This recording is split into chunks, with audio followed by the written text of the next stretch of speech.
On debate, Senator Odette. Thank you, Madam Speaker.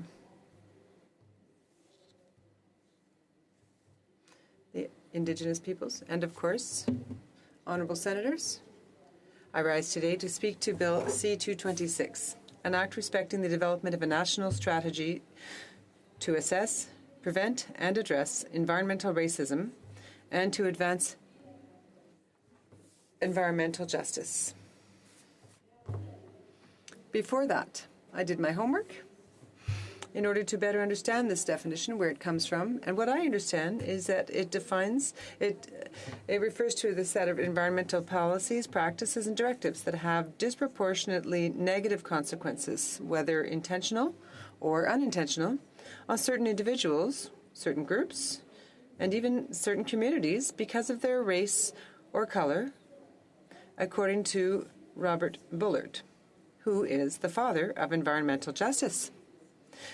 Over the course of that exercise, I also understand, and I'm quoting Ms. Elizabeth May in her speech at second reading of this bill, on the current bill.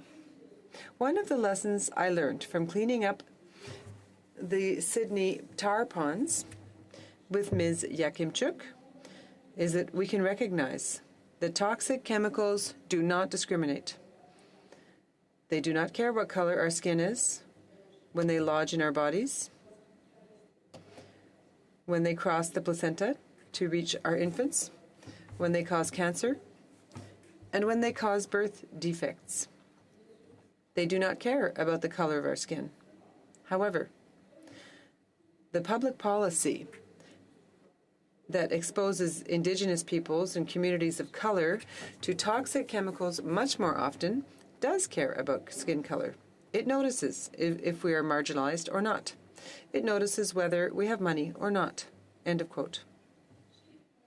Among the First Peoples, environmental racism has been experienced since the doctrine of discovery, born of the Romanus Pontifex Bullus of 1455.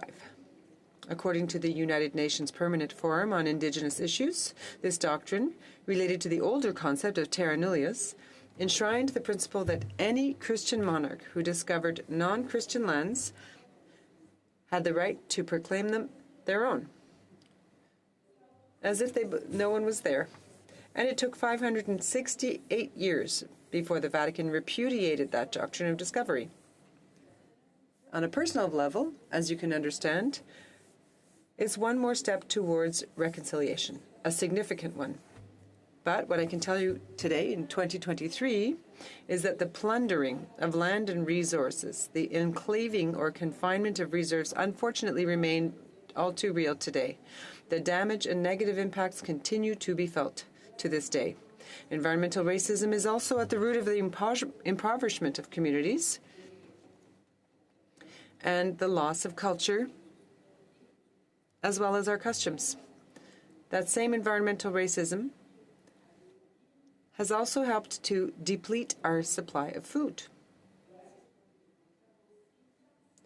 Environmental racism is also involved in the development of mining projects without community input or consent. Unfortunately, it also destroys and pollutes the environment of that community, its fauna, flora, and waterways. Where I live, Shefferville, is the largest 18-hole course in the world. But don't get too excited. We're not talking about golf. We're talking about pit holes. In this same community, as testified by Mr. Conrad André, who questioned in a June 8, 2022 article published in Radio-Canada, how is it that the IOC mining company makes billions of dollars but that there is not a single Innu millionaire here? According to this report, it was Mathieu André, an Innu born in the woods 50 kilometers northwest of Shefferville, who discovered the first mining deposit in the 1930s near Knob Lake. That discovery was partly responsible for the beginning of the iron rush in the region along the Labrador and Quebec border. Mr. André is now in the land of the caribou. But his son Luc says that following his father's discovery, Labrador mines was allowed to exploit the territory. Labrador Mining, rather, was allowed to exploit the territory when it promised a percentage of the profits from the deposits to the population and to the Innu. However, he notes, we never received a thing. We met with the company, and they ended up telling us that if they're, and we said to them, they said, well, we'll have to give it to everyone if we give it to you.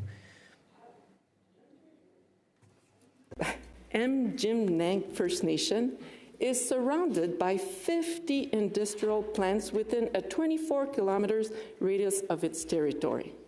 Their people are disproportionately exposed to toxic substances such as sulfur, dioxide, benzene, mercury, and others.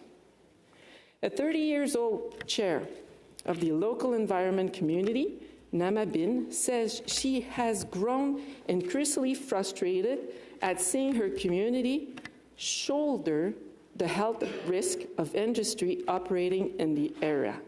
And I quote her here, "Quite frankly, we've been here for millennia, forever. For us to have continuously to be the one accommodating, I am done with that. I am done with this having to compromise our health, our mental well-being, our safety for everybody else," she says. She also adds asthma and other breathing problems, along with rashes, headache, and high cancer rates are among the most prevalent health issues on the reserve. Shelburne, Nova Scotia. According to a CBC interview, and Louise Delisle, a resident of Shelburne, the community history with cancer disease and death are connected to the dumping ground for industrial and sometimes even medical waste just around the corner. I'm quoting Madame Delisle here. "The majority of the Black men in the community have died from cancer. There's a community of widows in Shelburne. That's what it is." End of quote. We also find a map compiled by Environmental Noxious Racial Inequities and Community Health, the acronyms ENRICH. The project shows dozens of waste disposal sites in close proximity to community, either Black community, Indigenous population, and the map also encompasses dozens of stories similar to Shelburne, where we can find a dump, slaughterhouse, built near Halifax, Africville, in the late 1700s, a paper mills influent bound next to the Pictou Landed First Nation, and yet more landfills built in the Black community of Lincolnville in Guysborough Country. Dr. Ingrid Waldron, who is also a co-producer of the film There's Something in the Waters, and I quote her here, "It's not only about health and stress, it's about lack of power. It's about you've placed certain industry in certain communities without consulting with them. You've taken away their power, you've taken away their voice, and you've placed in communities that not only racialize but also poor." End of quote. The Horn Smelter, located in Rouyn-Noranda, Quebec. It's also been criticized for releasing 23 contaminants in amounts exceeding acceptable levels, and it will now expand a buffer zone. That means 200 homes will be demolished. We're talking about families who will have to be relocated. Quebecers. Why? Because the smelter benefits from an exemption from Quebec's airborne arsenic emission standards, since it was in operation long before these environmental standards came into force. Do I need to tell you that young children in the area have a concentration of arsenic in their fingernails that is 4 times too high? In 1940, swimming was prohibited in Lake Osisko between Noranda and Rouyn. In 1979, the Quebec government was informed of the dangers of the Horn smelter. for children who had arsenic levels in their hair that were 2 to 3 times higher in the district where the smelter is located. Have been raised in the Official Journal of Family Medicine last August. The abstract to this article reads as follows. You are a family physician doing a locum in northwestern Ontario. Your next patient is 6 years old, child, who present with chronic fatigues and paresthesia in their extremities. Upon physical examination, you also discover bilateral hearing impairment. You recall reading in the news that years ago, 10,000 kilograms of mercury were dumped into the Wabigoon River, thereby polluting downstream water and poisoning the fish that sustain communities such as Grassy Narrow First Nation. In addition to other investigation, you conduct a 24-hour urine mercury test for the patient and ascertain that they have abnormal mercury level. How do you treat this patient? How do you respond to this issue in the community level?